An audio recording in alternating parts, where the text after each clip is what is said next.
Guys, welcome back to another episode of One Step at a Time with your host, the Ocean Flight 111 and straight full potential with zero delays. I just finished up. I'm gonna keep it a buck. I just did a whole fucking podcast and it didn't record.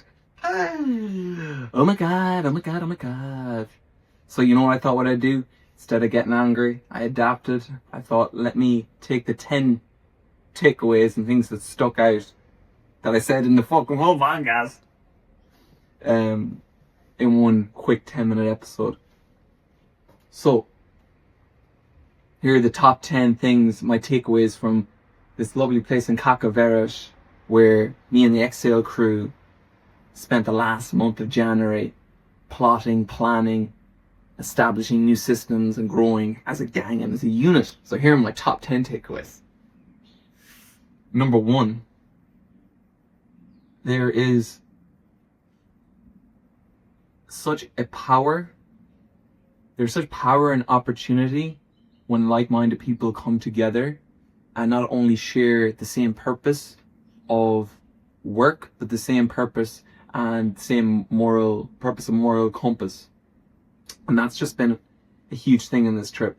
You know, we've done these trips before and lived as a gang before, everywhere from Galway to Athlone, to Spain, Espanol, Sitges, Portugal, Barcelona, and now Lisbon, Portugal, and we'll do many of them in the future. And what a gift it is to share that same mindset and that camaraderie and love, you know? Above everything, it's a love. You know, we had one of our new gang, Toby, visit us. And Toby, one of the last things he said, he was like, don't change. And you know, there's not many group of lads, 7 or 8 lads that you could do this with and not have like a bash of egos or something like that. And it's true, you know, there is such a respect and integrity between us all as a gang, as Exhale, and it's just a beautiful thing. And I guess the love is the most undoubtable and undeniable thing for me that I probably most cherish. The love. So that's 1. 2. Bro, I'm living in a dream. I'm out in fucking Lisbon, right? I work in the music industry. What? I'm an entertainer, right? I'm a podcaster. Everything I wanted to do as a kid, I'm doing. And I want to say something clear. Any amount of success right now is determined by, number 1, how much I want it and how much I'm willing to work for it. Because there's nothing off the table. You know, there is nothing off the table. There's nothing right now. I'm looking at the table of what I want to accomplish in life that can't be done. And one part of that is the position I put myself into. And then the second part of that is the mindset, the established mindset that I've carved me and my best friends, with my best friends, I wouldn't have been able to do without my best friends, but carved and set in stone, you know? It's set in stone. It's a mindset.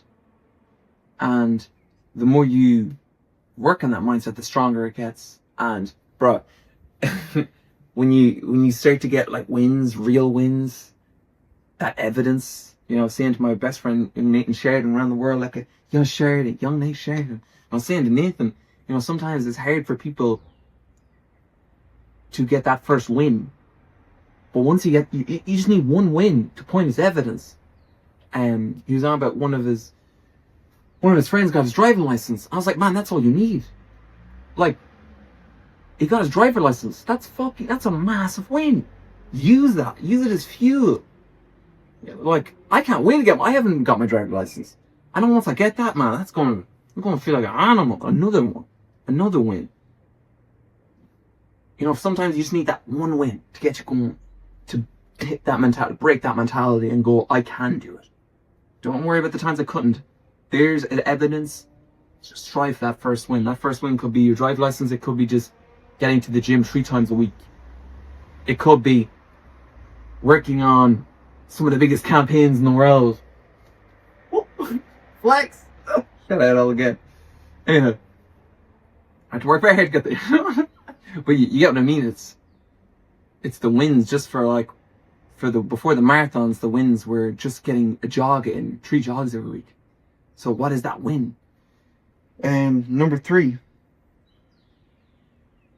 being around people that you're not usually around on day to day, if you have your eyes open, will make you reflect quite clearly. And that's definitely, because even though me and the gang are together, it's a while since I would live with some of the lads for the month.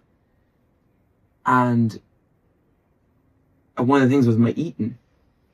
Shout out Johnny G, Tadger and Connor, they'd be cooking lovely meals every day.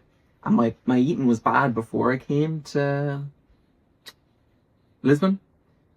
But it's only when you kind of break that, you're so focused in and honed in your own life and you're seeing something directly do the right thing in front of you. And I seen them cooking these lovely, nutritious meals every day. And I thought, bruh, why eating? It's like the slap across the face, like a wake-up call. So it's definitely been a wake-up call of looking after the body, the temple. Which brings me to my 4th. Man, don't take the body for granted. I know I do. Don't take your body for granted. While I was here, I got food poisoning, which I'm still suffering from. And I got food poisoning. And I hurt my ankle and I couldn't run a job for like 2.5 weeks, which, man, I was limping. It was fucking sore, man. Ay, ay, ay. And I guess not taking the body for granted is not getting into the mindset, because the body is the mindset, and not getting into the I'm getting old and whatnot, because it's so easy to slide into that mindset. It's so easy. And getting old, oh, we're getting old, it can be a passing comment, or that can be your belief system. And you kind of got to notice it. And that's why I'm very lucky with our gang. You got to notice it when you're with people sometimes, other people that you may not know or whatever, or people you haven't seen in a while, and they're telling you that, oh, we're getting old now, aren't we? I'm like, are we? I'm 28. We're all getting old. We're all progressively getting old. You feel old? I don't feel old. My body feels good. You know, I have a few nicks and crannies here and there, but my body feels good. I'm a big believer, you got to keep that mindset, you know, to keep young and fresh. You need to give back to the body, to your mind, to your soul. Are you giving back to them? I know sometimes I don't. And I know that's only when I start feeling old, is when I'm not exercising. And now my knee, you know, there's a little, can feel something in my knee. Why am I feeling it? It's only because I'm not looking after it. Or my soul feels a little bit trapped. Well, am I making music? Am I putting out music? Am I out adventuring? Going for swims, hiking, out creating something that's never been created before? Well, if the answer is no, then no wonder my soul feels trapped and old and rugged and stiff. Because I'm not giving back to it, I'm not giving the love. So that's the only time I do start to feel older. And of course, time is moving and progressing, and we're all aging. No doubt, we're all aging. But it's just mentality. I think it's important. And then, of course, the other side of it, entertaining. I think there's that also the entertainer standpoint of, and I kind of think about it, so sometimes I think about, I'm kind of deeping off here a little bit, but of how much you look in entertainment matters. I think depends on when you're in some form of spotlight, how you look. I feel if you're on camera is always going to play into how you're perceived. It's natural. I think I really want to become detached, look after myself the best I can, and then become detached from how I look, because I'm very, especially with my acne, like I would have spoken about before, become very consumed in my acne, guys. It's one of my like niggling things throughout the years that I never got rid of, and it always brings down my confidence.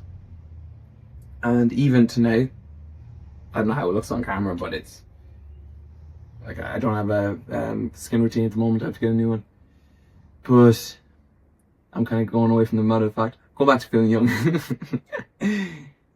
It's just important I feel fresh and agile mentality, and I think that's it. I feel that when I'm with my gang. Next thing, what was the next thing? Looking after myself. What else did I say in the podcast that I got deleted? The dream, knowing where you want to go, what you want to do, when you have a lot of options. Also, yeah, big one. I want to find someone this year. That's one of the biggest ones. I want to find someone this year, find someone special. And that's been kind of over my mind in January. I want to find someone special. And when I do find someone, I will tell you, but I will not tell you about it. So it's a pinky promise. When I find someone special, I'm going to tell you, but I won't tell you about it. So that's something that I want to do this year. And really push myself and give it a good shot, because I've never given that a proper shot before. And so that's another one. And then obviously I had the Keith Barry episode. Wow, what an accomplishment. What an amazing gift to be able to have that. Work on it, 10 months it took me to get it. Email, boom. It's already out now. I hope you enjoyed the episode. Extraordinary. So that happened. That was class. Flew back to Ireland on the Tuesday. Did it on the Wednesday. Flew back on the Thursday. Damn. Life is but a dream. Life is but a dream. So lots of things, lots of amazing things from this month. Lots of hard times, you know. Lots of difficult situations, you know. One of my friends lost his granny, which is unfortunate. She was a great woman, an incredible woman. A very special lady. And she was 97. Her name was Kathleen. And she was a powerful lady and a great lady. And a lady that I became friends with. And this is great, right? So, I always put her as my probably my oldest, yeah, definitely my oldest friend. But, I'd stay at her house. And she used to always say, if there's you always have a place to stay. And I only got to know her in the last couple of years. And I stayed at her house in Wimbledon when, for my first marathon. So without her, I wouldn't be able to do my first marathon, because I stayed at her house in London. And what a beautiful lady she was. And I'll probably tell more stories about her on the podcast as time goes on. But an incredible lady. We lost her. She was 97. What an amazing lady. So say a prayer for you tonight, Kathleen. Yeah. And also just my own demons creeping in. You know, being honest, just creeping in. I'm needing to take responsibility this year, get back counselling. And the last thing I want to take from this is, this year my goal, I know this is coming out in February, my goal is, I've broken it down, is a disciplined, defined routine. I want to be a person who has a disciplined, defined routine and sticks to their disciplined, defined routine. And I believe within that enables everything I want in terms of emotionally or materialistically or physically. I think that enables everything. Being disciplined on a defined routine and what that is. And that is when I work, what time I go to bed, what time I wake up, and just being disciplined and a very clear idea of what that is and who I am and trying to be. And sticking to that, reminding of that. Really reminding myself of that. Because I think to myself, if I could just write down what I want to be or who I am, who I believe I am, every week, and reminding myself, because I always get fucking lost. I always get lost. I always get lost. I'm going, ooh, and then I start going around in circles. And then, ooh, I'm going around in circles. I keep getting lost and I don't remind myself of where I am going. So this year, I want to remind myself of where I'm going and all the amazing things of what I have and where I am going. So that's some takeaways from Cacaveras. Quick ones, Lisbon. I didn't get to see barely any of Lisbon. And to be honest, guys, the bit of Lisbon I did see, it was nice. I think I may have to return to see the best bits. So, nice city. Does it entice me to come back? Maybe in hot weather. I feel like, its architecture is very cool. A lot of the buildings, didn't get to see many museums, but that would have been cool. But the lovely area they're in, Cacaveras, beautiful area right beside the beach. Lovely, lovely house. I could probably show you the house. Yeah, I'll show you the house. So I will. But yeah, we just had everything, the laundrette beside us, shops beside us. Amazing. But yeah, that brings it to a close. Let me show you the gaff. Sure, that will be okay.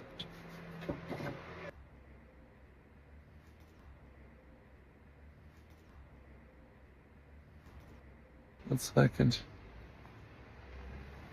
So that's the house right there. Pretty cool. That's the swimming pool I was doing my cold plunges in. Pretty litty. Nice little walk through here. I'm gonna show you where I was doing my cold plunges. To be honest, this ended up being better than the podcast that I did originally. The podcast I did originally, I think I just went on a therapy session. I was doing my cold plunges in there. As you can see, there's a couple of leaves. But, and then we didn't really get to use this because it was rainy. And the amount of storms, guys. There were so many storms. There must have been at least 4 storms. And there were intense storms. But yeah, that's the gaff.